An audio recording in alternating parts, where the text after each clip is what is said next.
Chapter 2 Gordon Gant December 1951 It was December 24th, Christmas Eve. Marion Kingship looked at the newspaper she was holding, and she smiled. Tomorrow it would be Christmas Day, and a few days after that, it would be her wedding day. At last, she was going to be happy.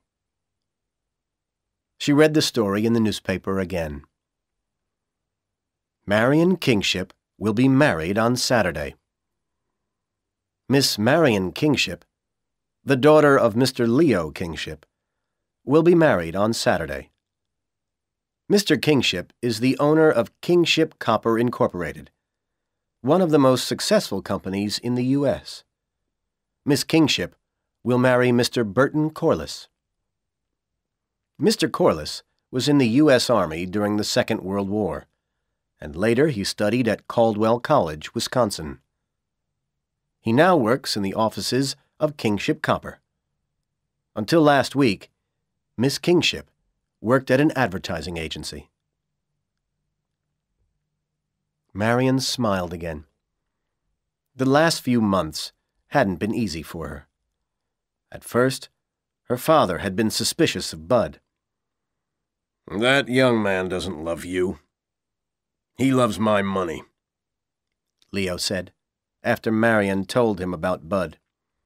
"First, he tried to get the money from Ellen. Then she was killed. So now he's trying to get it from you. I'm going to find out more about him." "If you do that," Marion had replied angrily, "I'll never speak to you again." Her father understood that she would do what she had said. He promised not to investigate Bud's life. Ellen told him that she and Bud wanted to get married. She told Leo that they loved one another. "We'll be so happy together," she'd said. "We like all the same things. We like the same books and plays and paintings. We even like the same food." At last, Leo changed his mind about Bud and about the marriage. "My wife and two of my daughters are gone," he'd said. "I don't want you to go too, Marion." The following week, Leo had given Bud a good job with his company. And now he had bought the two young people a beautiful house in New York City. They were going to live there when they were married. Everything was going to be okay. On the afternoon of Christmas Eve, Leo Kingship was working in his room at the Kingship Copper offices. The phone on Leo's desk rang, and he answered it. "There's someone here who wants to talk to you urgently, sir," his secretary said. "His name is Robert Detweiler." A moment later, a young man entered the room. He was carrying two books and a newspaper. Leo Kingship looked at him for a moment. "I've met you before," he said. "But your name isn't Detweiler." "You're right, sir," the young man replied. "I'm Gordon Gant. We met at Blue River in March. I thought that you would refuse to see me today if I told your secretary my real name. I came because I read a story in the newspaper this morning, a story about your daughter's wedding. There's something that I must tell you, sir." "Mr. Gant," Leo said, "please think carefully before you speak. In March, you told me and my daughter Marion about your meeting with Ellen. You told us that my daughter Dorothy had been murdered. You told us Ellen's idea about the old, new, borrowed, and blue things which Dorothy had been wearing. But the police said that Dorothy killed herself, and you couldn't prove that somebody else had killed her. I believe that your reasons for telling us about Ellen's ideas were good reasons, honest reasons," Leo went on. "But the things that you told Marion and me upset us very much. Please don't tell us the same things again now. The police will never find Ellen's killer. And Dorothy killed herself. Marion is going to be married in a few days' time. I want her to be happy, Mr. Gant." "Please, listen to me for a minute, sir," Gant said. "I read that your daughter was going to marry Burton Corliss.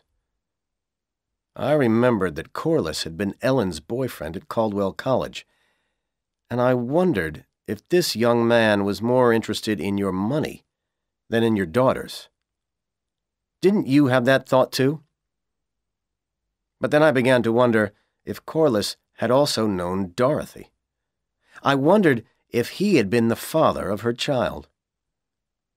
I didn't know Corliss, but I began to wonder if he had been a student at Stoddard." "No, I'm sure that he wasn't at Stoddard, Mr. Gant," Leo said.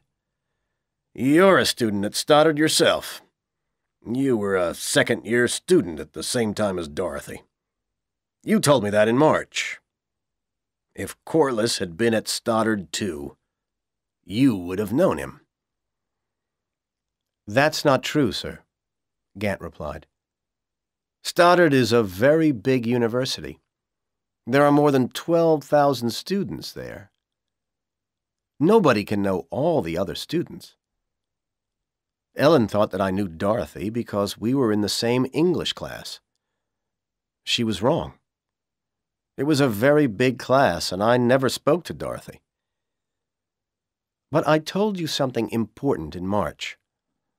On the evening Ellen died, she left a message for me. The message said that Dorothy's last boyfriend wasn't in the English class. And this morning," Gant went on, "I remembered something that I read in Ellen's letter to Corliss. She said that she had first met him in the fall of 1950 at Caldwell. But Caldwell is a very small college, sir. There are only about 800 students at Caldwell. All the students there know each other. Corliss and Ellen were both third-year students there. But they only met at the beginning of their third year. So Corliss must have come to Caldwell from another college that fall. That's why Ellen didn't meet him earlier." "This is what I think happened," Gant went on.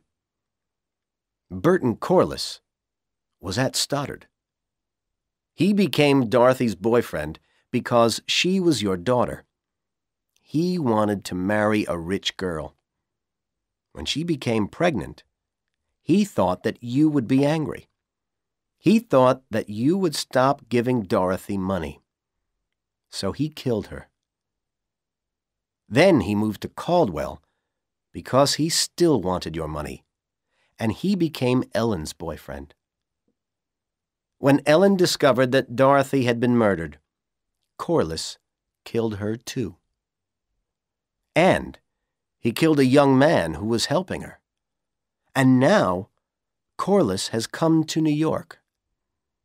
Now he'll get your money by marrying Marion." "You can't prove any of this," Leo said angrily.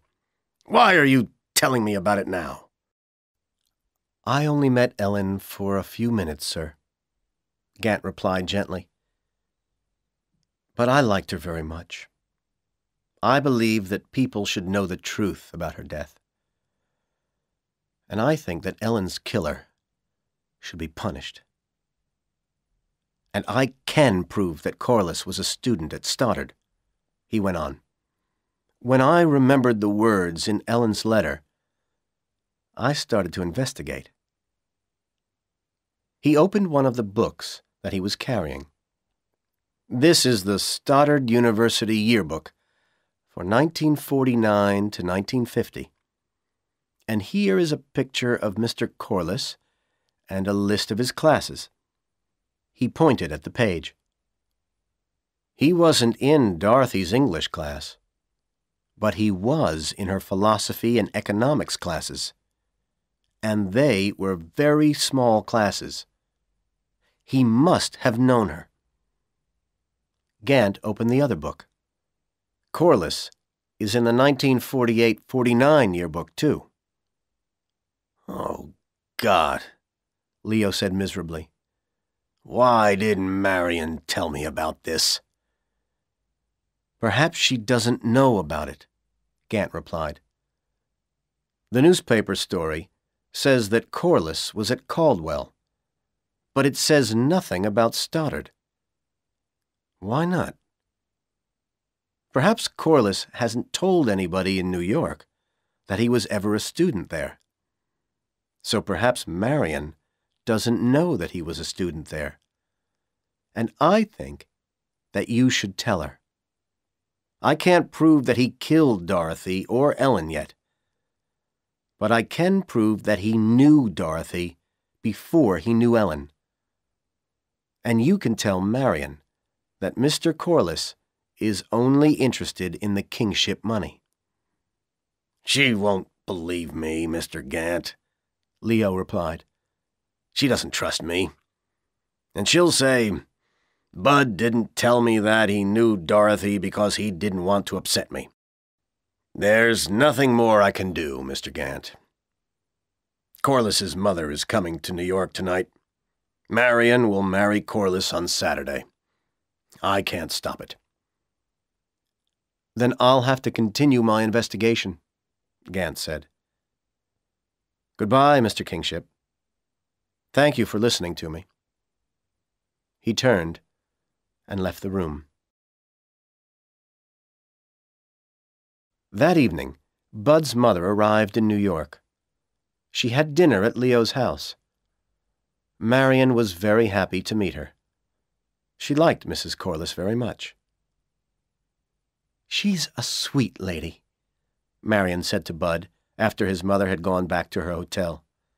And you're a wonderful son to her. Mrs. Corliss was going to spend Christmas Day with her son and the Kingships. Then she was going to stay in the city until the wedding 4 days later. But she was going to spend the day before the wedding on her own, looking at the buildings of New York City, which she had never visited before. Leo had arranged for Bud, Marion, and himself to visit Kingship Copper's smelting works in Illinois on that day. Bud wanted to see the smelting works very much. On the evening of December 27th, Gordon Gant knocked at the door of Leo Kingship's house. Why are you here? Leo said nervously when he opened the door. Marion mustn't see you here. If she thinks that I've asked someone to investigate Corliss, she'll never speak to me again. Where is your daughter, sir? Asked Gant. She's gone out with Corliss and his mother, Leo replied. You can come in for a few minutes if you have something to tell me. Listen to me, sir, Gant said when they were sitting in Leo's library. 2 days ago, I went to Manhasset.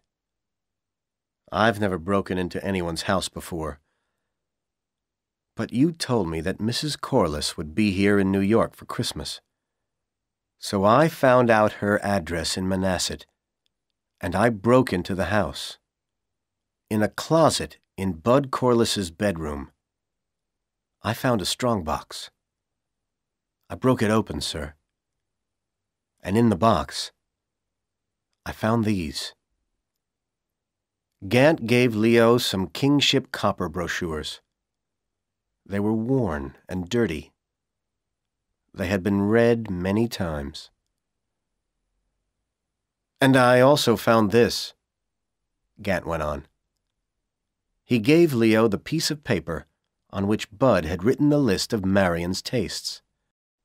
I don't know that you found these in Manhasset, said Leo. You could have got the brochures from my offices. You could have written the list yourself. Phone your offices tomorrow, Gant replied. Find out if brochures have ever been sent to Mr. Burton Corliss. If the answer is yes, find out when they were sent. Leo picked up the phone and dialed a number. I'll do it now, he said. There's always somebody working in the New York offices. A moment later, he was talking to his secretary. Then there was silence for 3 or 4 minutes. Finally, Leo said, I understand. Thank you. And he put the phone down. You were right, Mr. Gant, he said. I'm sorry that I didn't believe you. Company brochures were sent to Burton Corliss in Blue River in early February last year. That was about 10 weeks before Dorothy died. He must have made her pregnant soon after he received the brochures. Leo put his hands over his face. I'll have to tell Marion about this. It won't be easy. Then suddenly, Leo was very angry. You were right about Corliss wanting my money, Mr. Gant, he said. And I think that you were right about Corliss being a murderer, too. We can't prove it. The police will never believe us. But if he killed my daughters, he must be punished for it. We have to make him confess to the murders. Will you help me? Yes, I'll help you, sir, said Gant. I'll tell Marion about this tonight, said Leo. She must help us too. She mustn't tell Corliss what we know about him. If he finds out about that, he'll escape. He'll disappear. So Marion must pretend that she's going to marry him on Saturday. And tomorrow, we'll go to the smelting works. You must come too, Mr. Gant. We'll make Corliss confess there. He won't be able to escape from the smelting works.